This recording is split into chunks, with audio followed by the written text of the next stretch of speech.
Halo teman-teman semuanya, apa kabar?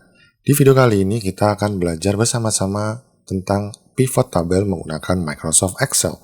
Di mana di sini kita sudah punya data-data minimarket. Ini merupakan laporan di masing-masing cabang berdasarkan tanggal.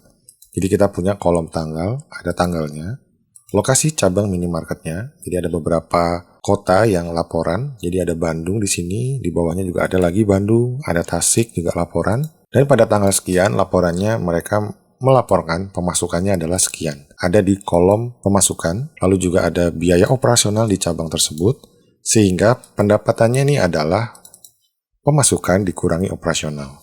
Sedangkan untuk bulan, ini kita merangkum atau membuat formulanya, mengambil dari date, lalu formula year, dan ngambil dari sel B6 di bawah kolom tanggal ini. Begitu pula tahun, kita mengambil year-nya dari data di bawah kolom tanggal. Sekarang, jika teman-teman ingin menampilkan tampilan dashboard atau rekapitulasi dari data-data ini, teman-teman bisa menggunakan fitur dari Microsoft Excel yang disebut dengan pivot table. Caranya dengan mengklik tombol atau menu Insert di atas, klik pivot table, teman-teman bisa menggunakan external data source atau dari tabel atau range. Di bawah ini kita punya range, jadi kita klik, kita pilih rentangnya dari mana, kita blok semuanya. Lalu teman-teman bisa menampilkan pivot table ini di worksheet baru atau worksheet yang sedang kita lihat saat ini. Kita gunakan yang existing worksheet, lalu location-nya saya coba tampilkan di sheet 2, ada di mulai B2. Saya buka lagi, saya okekan. Nah, nanti di sheet 2, ini akan dipesankan atau di-reserve lokasi tempat akan menempelkan pivot table. Di sini teman-teman di bagian kanannya bisa memilih beberapa field yang akan ditampilkan di pivot table. Dan di bawahnya ini ada beberapa fitur untuk menampilkan filter, columns, rows, dan values. Seperti apa? Kita coba ya. Misalkan kita mau melihat rekap dari cabang. Kita klik cabangnya, pemasukannya berapa, dan operasionalnya berapa. Nah, di sini nantinya akan muncul rekap dari keseluruhan yang kita pilih ini berdasarkan data di sheet data.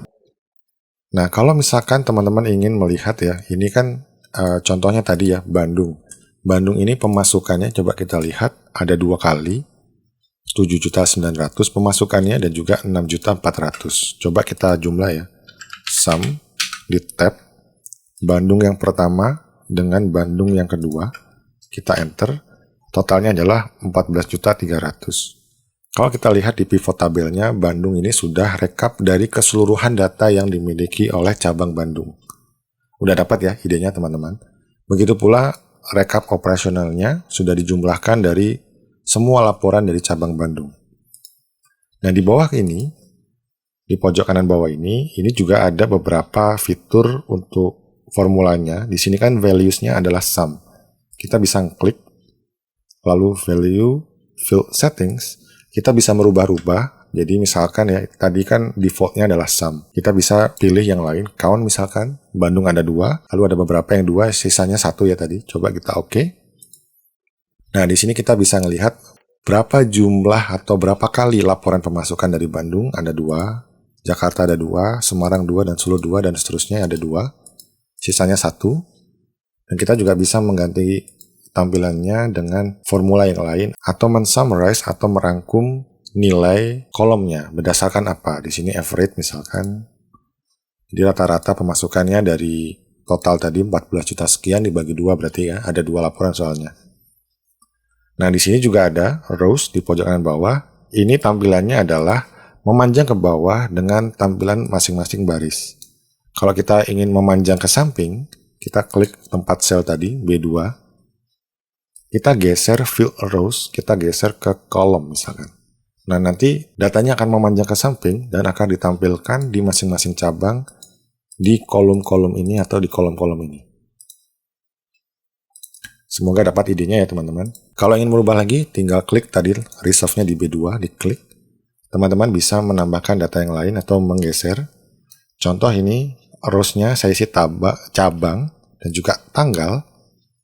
Tanggal nih waktu saya klik otomatis dia menambahkan bulan di sini. Di sini kelihatan yang ada di atas adalah cabangnya. Ini Balikpapan, Bandung, Banyuwangi, dan sudah diurutkan berdasarkan alfabetnya. Kelihatan ya, B di atas, makin ke bawah, hurufnya makin ke belakang. Posisi dari fieldnya ini juga bisa dirubah-rubah. Kalau saya tidak ingin melihat berdasarkan cabang, misalkan berdasarkan bulan, month-nya bisa saya geser ke atas. Tampilannya nanti akan seperti ini. Jadi April isinya adalah rekap dari cabang Bandung dan cabang Tasik. Mei juga sama, Juni, Juli, nanti akan muncul laporan atau rekap-rekap dari cabang yang lain. Misalkan di sini Bandung, dia April laporan, lalu laporan lagi di bulan Agustus. Kira-kira seperti itu. Dan otomatis teman-teman bisa menggunakan data-data yang lain. Di sini kan tanggal. Saya klik ada field setting. Nah, di sini bisa dirubah, misalkan custom. Saya mau tampilannya produk, ada nggak ya? Coba saya oke. Tidak terjadi apa-apa, berarti memang tidak ada. Ini saya kembalikan saja otomatis. Lalu untuk yang lain misalkan cabang. Oke, karena memang datanya seperti ini, jadi ada keterbatasan. Dari sini saya bisa menunjukkan ada keterbatasan yang bisa ditampilkan oleh pivot tabel ini. Cabangnya kan nama-nama kota ya, nama-nama kota otomatis menggunakan yang di sini function-function matematis dia tidak bisa mengikuti karena memang bukan formula atau bukan angka yang bisa dikalkulasi secara matematis. Coba kita lihat tab print. Ini untuk layouting saja. Bisa dicoba-coba sendiri, coba ya. Ini saya centangnya saya hilangkan. Saya oke. Tampilannya akan berubah seperti ini. Jadi akan muncul misalkan sini Bandung total. Tiap record dia akan memunculkan summarize totalnya. Mungkin ada beberapa tampilan yang sifatnya nanti akan berlebihan sehingga baiknya menggunakan data-data yang simple saja. Contohnya ini, show items with no data. Kita nggak perlu menampilkan item yang tanpa data, jadi kita tidak usah centang. Kalau dicentang pun, nantinya akan mempengaruhi tampilan. Jadi yang tanggal-tanggal yang tidak ada datanya ini akan memenuhi tampilan worksheet kita atau Excel kita ini. Bisa dipahami ya teman-teman, semoga ini tidak terlalu panjang penjelasan saya. Jadi intinya teman-teman bisa menggunakan beberapa kombinasi yang bisa memenuhi kebutuhan teman-teman. Kalau ingin membuat rangkuman dari data tadi di sebelah kanannya juga bisa. Kita bisa buat dua lagi. Maksudnya buat yang kedua, klik insert, pivot table, from table range. Kita pilih rentangnya, pilih datanya, blok lagi. Sama kita gunakan, taruh di sini misalkan. Kita gunakan existing worksheet, maksudnya kita okekan lagi, dia akan ke reserve di sini. Kita tinggal pilih misalkan bulan. Ini month 2 udah muncul sama pemasukan. Nah, kita merekap pemasukan saja. Jadi total pemasukan ada sekian. Lalu pendapatan sekian atau pemasukan dihilangkan, kita fokus ke pendapatan. Jadi dalam setahun ini pendapatan kita, atau dari semua data yang kita punya, pendapatan kita grand totalnya adalah 27.225.000. Kira-kira seperti itu teman-teman, semoga teman-teman dapat idenya. Jadi saya tidak perlu panjang-panjang lagi menjelaskan, teman-teman bisa langsung mencoba menggunakan fitur pivot table pada Excel. Sampai jumpa di tutorial selanjutnya.